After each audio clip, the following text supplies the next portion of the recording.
In Moab, the people born of a night that should never have happened. Sodom had just been destroyed. The ground still smoldered. Lot had lost his wife, his city, and everything he had built. And that very same week, in a cave in the mountains of Zoar, two daughters made a decision that would change the course of ancient Middle Eastern history. What was born from that place was not merely a child, it was an entire people, and a curse that crossed generations. To understand what happened in that cave, you need to go back more than a decade. You need to understand who Lot was before Sodom, because he was no ordinary man, and the tragedy that defined his lineage did not begin with the fire. It began with a choice. Lot was the nephew of Abraham, the most important patriarch in the history of the Hebrew people. The two had lived together for years, migrating from Mesopotamia to Canaan, accumulating flocks, servants, and wealth. The text of Genesis, chapter 13, records that both Abraham and Lot owned so many animals, tents, and servants that the land simply could not sustain them both at the same time. Their herdsmen quarreled. Space was insufficient. And so Abraham made a generous proposal that each should choose a direction and go his own way.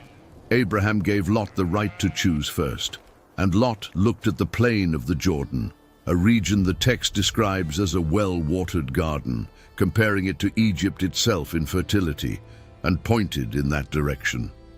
He pitched his tents and moved toward the cities of the plain, eventually settling in Sodom. That choice seemed wise. The land was good, the pasture was rich, the city was prosperous. But Genesis chapter 13 verse 13 inserts an observation that appears small and is not. The men of Sodom were wicked and were sinning greatly against the Lord. Lot knew this, and he went anyway. Perhaps he thought he could keep his distance. That prosperity compensated for the risk, that his family's values would remain intact even inside a city whose values were the opposite of his own. They did not. Within a few years, Lot was no longer camped outside Sodom. He was sitting at the gate of the city, the position of one who held authority, recognition, belonging. He had become part of Sodom, and his daughters had grown up within its walls, betrothed to men of Sodom, breathing Sodom's air, shaped by Sodom's moral standards. Consider what this means when two angels arrive at the city gate toward the end of an afternoon.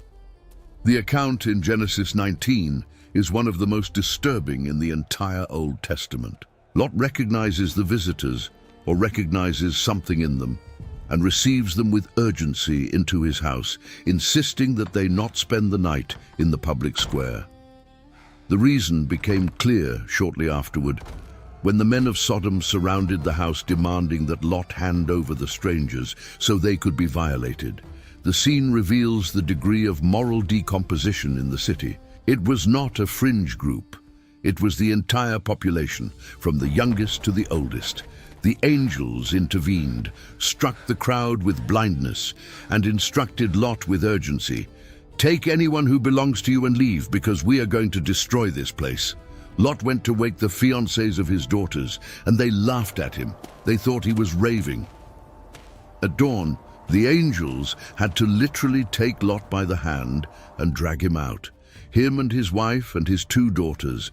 Only 4 people leaving a city that the text suggested had thousands of inhabitants. Outside the city, the instruction was clear.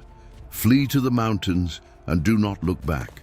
Lot asked to go to a small city called Zoar, closer by. The request was granted. Then the sulfur fell. Lot's wife looked back, and the text of Genesis 19 verse 26 records simply, she became a pillar of salt. No further explanation. Only the brutal fact, a moment of hesitation, of longing, of an inability to completely abandon what she had left behind, and a life ended in seconds. Lot reached Zoar, but the fear did not pass with the arrival. The text says he was afraid to stay in Zoar and went up to the mountains with his 2 daughters. 3 survivors of a catastrophe that had erased entire cities, now living in a cave. Here begins the part of the story that most people know by hearsay, but rarely stop to consider in its full dimensions. Lot's daughters were women formed in Sodom, betrothed to men of Sodom, who had watched the destruction of everything they knew and climbed into a cave without knowing whether there was anyone else alive in the world. The text of Genesis 19, verse 31, records the daughters' reasoning with cold objectivity. Our father is old, and there is not a man on earth to come in to us, as is the custom of all the earth. They were not thinking of pleasure. They were thinking of survival, of the continuation of a lineage, of not being the last. The reasoning was catastrophically mistaken. There were evidently other survivors. Zoar still existed. Abraham was still alive, not far away. But Lot's daughters made their decision based on what they believed to be reality, not on reality itself. And the decision they made was this: to make their father drunk and lie with him so that the lineage would continue. The elder daughter went first. The following morning she told the younger one what she had done. The following night they repeated the process. The text of Genesis 19 verse 33 notes an important detail. Lot did not perceive when his daughter lay down, nor when she rose. He was completely drunk. He was not a conscious participant in what happened. He was, in the most direct terms possible, a man used while incapacitated. 2 sons were born from those 2 nights. The elder daughter named her son Moab.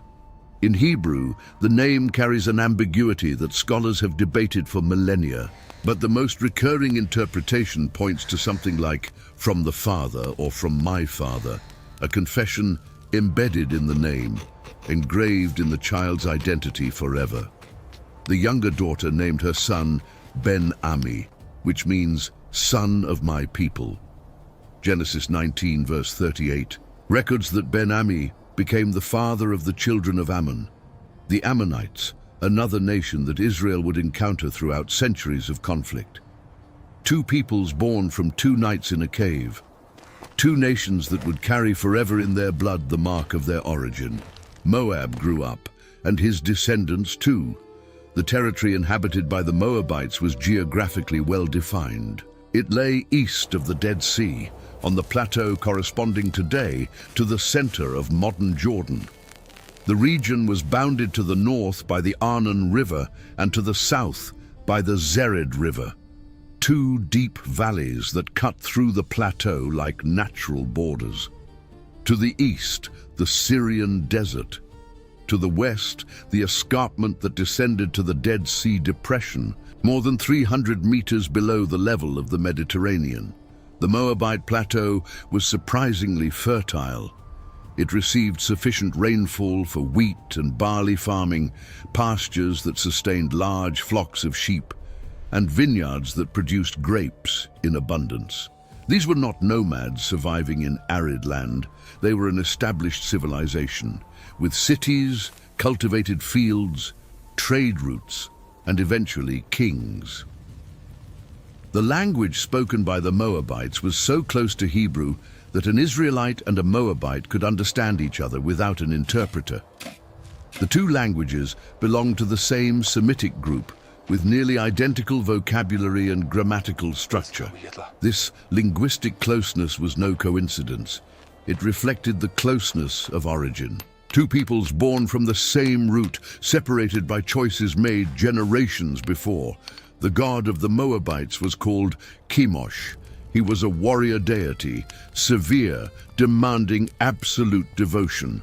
Archaeological inscriptions and biblical references describe Chemosh as a god who accompanied the Moabites in war, a national protector, not merely a religious one. The relationship between Moab and Chemosh was so fundamental that the Israelite prophets repeatedly called the Moabites the people of Chemosh. And Numbers chapter 21 verse 29 uses exactly this expression in a passage that sounds almost like an obituary. Woe to you, Moab! You are undone, O people of Chemosh. The cult of Chemosh included practices that Israelites considered abominations. There were moments when human sacrifices were offered, especially in situations of extreme crisis. The text of 2 Kings chapter 3, verse 27, records that in the midst of a desperate battle, the Moabite king Mesha sacrificed his firstborn son upon the city wall. The impact of this act on the Israelite and allied army was so devastating that they withdrew and went home. The text does not fully explain why, but the fact happened. Contact between Israel and Moab did not begin in war. It began in fear and in manipulation. When the Israelites, led by Moses, were in the final stage of the desert journey, about to cross over into Canaan, they passed through the territory around Moab without invading Moabite lands. Numbers chapter 21 makes this clear. Israel skirted Moab, did not attack. But the presence of that enormous people encamped in the plains of Moab, a people that had defeated the Amorites and carried stories of supernatural miracles, terrified the Moabite king Balak. And Balak made a decision that would change the spiritual trajectory of an entire Israelite generation. He sent messengers northward to the city of Pethah on the bank of the Euphrates River, hundreds of kilometers away. The destination of the messengers was the house of a man named Balaam, son of Beor, renowned for his prophetic abilities. The message Balak sent was direct. Come and curse this people, because I know that whoever you bless is blessed, and whoever you curse is cursed. The account of Numbers 22 through 24 is one of the most unusual narratives in the entire Bible. Balaam goes, obeying progressive divine instructions. A talking donkey confronts him on the way. An angel with an unsheathed sword blocks the road. And when Balaam finally arrives in Moab and ascends the heights from which he could see the Israelite camps, something happens. Instead of curses, blessings come out of his mouth 4 times, at 4 different altars, blessings upon Israel that Balak had not asked for and did not want. Balak was furious. He sent Balaam away without paying him. But the story did not end there, because Balak's defeat in his attempt to curse Israel through prophecy led to a different strategy, not magical, but human. And it was devastatingly effective. Chapter 25 of Numbers records what happened next with a brevity that only increases the weight of the account.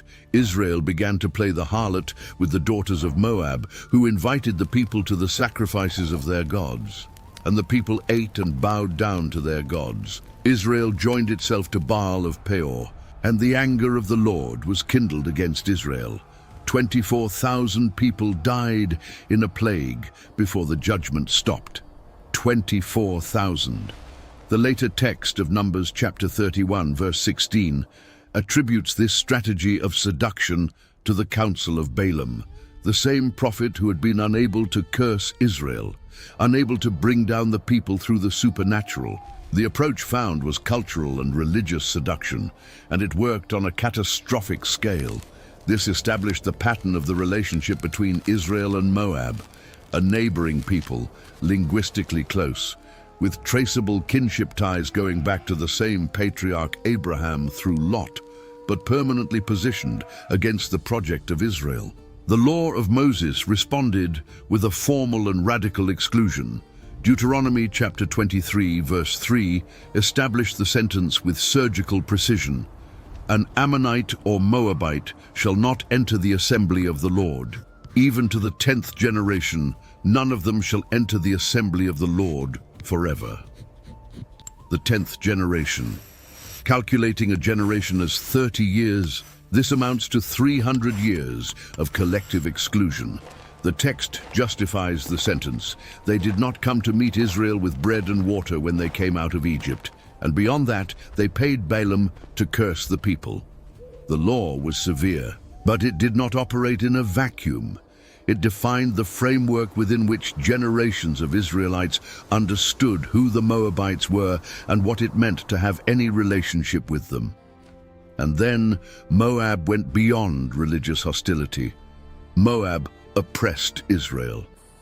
The book of Judges, chapter 3, records that after the death of Joshua, when Israel began to abandon its standards and serve the gods of the surrounding peoples, the Lord strengthened Eglon, king of Moab, against Israel. Eglon allied himself with the Ammonites and the Amalekites, crossed the Jordan, and took the city of Palms, Jericho, the very city that Joshua had conquered generations before. And Israel served Eglon for 18 years.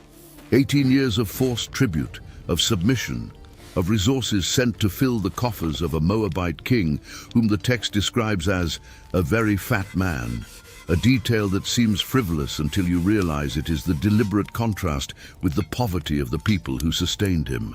Liberation came through a left-handed man named Ehud from the tribe of Benjamin. He was appointed to carry the periodic tribute to Eglon, and he made a two-edged sword about 40 centimeters long, strapped to his right thigh beneath his clothing. He delivered the tribute, left with the other Israelites, and then came back. He told Eglon he had a secret message for him. The servants left, and when the two were alone in the upper chamber of the palace, Ehud drew near, took the sword with his left hand, the side a trained guard would never watch, and thrust it into Eglon's belly with such force that the handle disappeared behind the blade, swallowed by the fat of the king's body.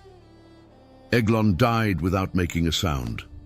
Ehud left, locked the doors of the chamber, and fled. The servants waited so long that they became embarrassed to enter. They thought the king was using the chamber for physiological needs. When they finally forced the doors open and found the king dead, Ehud was already on the other side of the Jordan, summoning the Israelites. They killed approximately 8,000 Moabite men that day, and Moab was subdued under the hand of Israel. For 80 years, the land had rest. The relationship between Israel and Moab continued to oscillate through the following generations, in an ambiguity that the biblical text itself does not try to resolve. There was formal hostility, the law, the prophets, the military conflicts, and there were at the same time bonds that crossed borders in ways no one could have foreseen. Ruth was a Moabite, and she became the great-grandmother of David. But before reaching Ruth, it is necessary to understand what Moab was as a nation during the centuries of its existence. Because the Moabites were not simply a footnote in the history of Israel, they were a real regional power, with cities, architecture, commerce, and monuments that lasted millennia. The most impressive evidence of Moab's greatness came to light in 1868, when a German missionary named Friedrich Augustus Klein found a black stone stela in a field near Dibon, in what is today the center of modern Jordan. The stone was just under 1 meter and 20 centimeters tall and was covered with inscriptions in a language that looked almost like Hebrew. It was Hebrew. Almost. The inscription, which became known as the Mesha Stele or Mesa Stone, was the military autobiography of King Mesha of Moab, the same king mentioned in 2 Kings chapter 3. Mesha had commissioned the inscription around 900 years before Christ to celebrate his victories, and in the text, carved into the stone, Mesha mentions the name Israel, mentions Israelite tribes, mentions territories, mentions battles. It is one of the very few extra-canonical documents that confirm, with rich detail, events described in the Bible, but narrated from the adversary's point of view.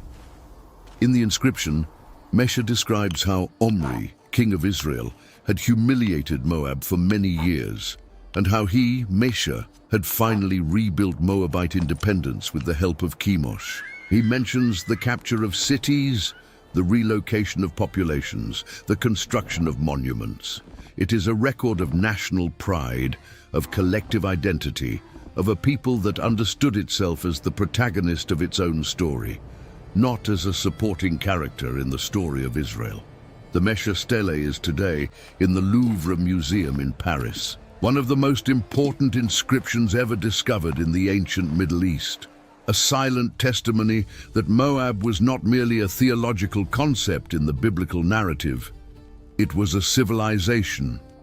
And like every civilization, It had its prophets, its ambitions, and its hour of decline. The Israelite prophets spoke of Moab with a frequency and an intensity that reveals the weight this nation carried in the imagination of Israel. Isaiah dedicated 2 entire chapters, 15 and 16, to a lament over the destruction of Moab. Jeremiah wrote 48 verses about the judgment that would come upon the nation. Ezekiel prophesied. Amos prophesied. Zephaniah prophesied. Isaiah 15 begins with a sequence of destroyed Moabite cities. Ar of Moab is laid waste. Kir of Moab is laid waste. And it describes a scene of collective mourning that covers the entire plateau, shaved heads, shaved beards, weeping in the streets and on the rooftops. Isaiah 16 continues with an image of Moabite refugees seeking protection, and then a prophecy that fixes a deadline. Within 3 years, as the years of a hired worker, the glory of Moab will be brought into contempt, in spite of all his great multitude. The brutality of the prophets against Moab was not arbitrary. It reflected decades of real hostility. The seduction at Baal Peor, the forced tributes, the denial of hospitality upon the departure from Egypt. But there was also, woven through these judgments, an awareness of the common origin. Moab was not an unknown people. They were cousins who had chosen a different path, and that path led to an end. The Assyrians devastated the region in the 8th century before Christ. The Babylonians completed the work in the 6th. Moab as a political and cultural entity ceased to exist. The cities were emptied, the populations dispersed, the traditions diluted. The plateau east of the Dead Sea was repopulated by other groups, reconfigured by other empires, renamed by other civilizations. Today, where Moab once existed, there is modern Jordan, and archaeologists dig through the plateau, finding fragments of pottery, temple columns, pieces of inscriptions, the material remains of a nation that existed for more than a millennium and then simply ceased to exist. But before Moab disappeared, a Moabite woman made a decision that the biblical text has preserved as a radical counterpoint to everything the history of that nation represented. The book of Ruth begins with an Israelite family, Elimelech, his wife Naomi, and their 2 sons, who migrated from Bethlehem to Moab during a time of famine.